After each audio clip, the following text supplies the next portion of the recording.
Here is something that genuinely changed how I think about food. The trillions of bacteria living in your gut are not just passively along for the ride. They are actively helping to power the cells in your body.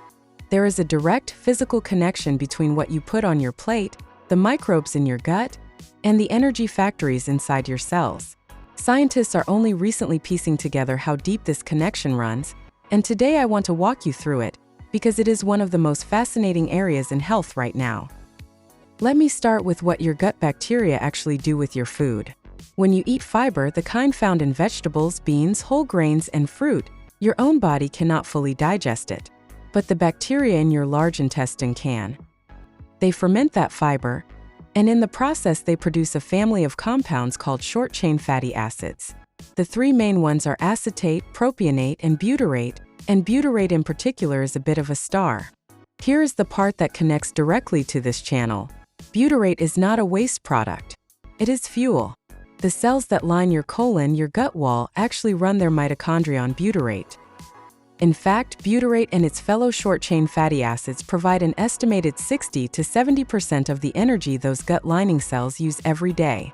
The bacteria ferment your fiber, hand the butyrate to your gut cells, and those cells feed it straight into their mitochondria to make energy, through the very same cellular energy cycle your other cells use. It is a beautiful, direct partnership. And it does not stop at the gut. These short-chain fatty acids are absorbed into your bloodstream, where they travel to your liver and beyond. Along the way, research suggests they help regulate inflammation throughout the body, they help maintain the integrity of your gut lining, and they act as signaling molecules that influence how your cells behave. Scientists have started calling this whole two-way relationship between your microbes and your cellular energy systems the gut-mitochondria axis. Now, I want to be honest about where the science stands because this is exactly the kind of exciting topic that gets oversold. The core findings that gut bacteria produce short-chain fatty acids and that those fuel and signal to your cells are well established. But a lot of the broader body-wide implications are still emerging. Researchers are actively investigating how much this gut-mitochondria connection influences things like whole body metabolism and aging. It is a genuinely promising frontier, not a settled formula. So treat anyone selling you a miracle gut product for instant energy with healthy skepticism. So what can you actually do with this today that is grounded in solid evidence? The answer is wonderfully simple, and it costs nothing extra. Feed your gut bacteria well, and they will produce more of these beneficial compounds. The single most important thing is fiber, and specifically variety. Different bacteria thrive on different fibers, so the more diverse the range of plants you eat, the more diverse and resilient your microbiome becomes. Aim for a wide mix of vegetables, beans and lentils, whole grains, nuts, seeds, and fruit. On top of that, fermented foods like yogurt, kefir, sauerkraut, kimchi, and miso can introduce beneficial microbes directly. And the flip side matters too. Diets very high in ultra-processed food and very low in fiber tend to starve your good bacteria and lower their output of these helpful compounds. So this is one of those rare cases where the best intervention is genuinely free and genuinely delicious.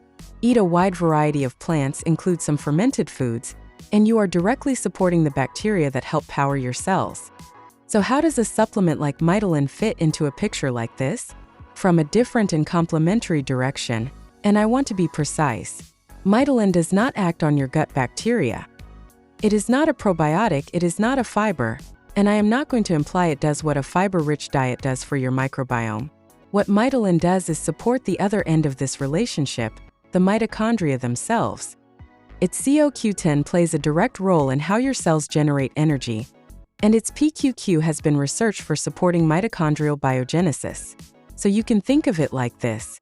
A diverse, fiber-rich diet supports your mitochondria from the gut side of the equation. Mitochondria supports them from the cellular side. Two complementary angles on the same underlying goal, healthy cellular energy, with the food side always coming first.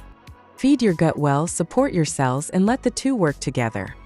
Check the link in the description below to learn more about supporting your cellular energy with Mitochondria.